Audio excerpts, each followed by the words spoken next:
血汤端上桌，Q 软扎实，配料丰富，让人忍不住食指大动。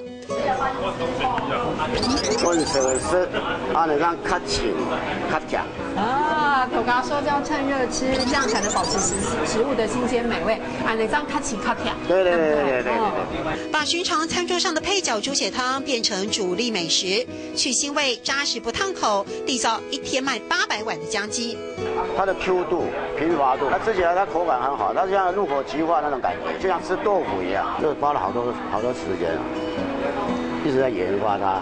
韭菜啦、酸菜啦，它的几千多万就没有改变。它唯一改变的是什么？就是做猪血汤的人是不是很用心？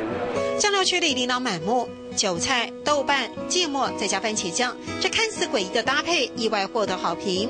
长跑国外的古朝真说，这是把异国口味在地化。因为你保持原状，它就是落伍的，你一定要进步。所以我们现在进步的就是麻油，麻油、麻辣都有了，是表示你前进了嘛。你保持原状，你落伍了，一定要进步这个东西，把这个最好的呈现给我们消费者。就算是小吃，也没有马虎的本钱。用餐时间人潮络绎不绝，座无虚席。服务生一边收碗，得随时盯着，若客人离席盘不见底，老板马上要抓问题。吃完了以后，他桌面在这个收碗的人他会旋龙，他会看每一个碗，你今天的碗啊，说这有问题都没有吃完是什么？他店长马上会过来，就拿这个碗，就到厨房去吃这个碗，个人吃过，你马上给我找出问题来。从一碗猪血汤里面看到一种认真的态度。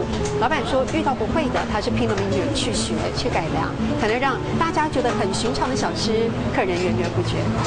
讲小食，安尼装较饲较甜；讲小食，安尼装较饲较甜。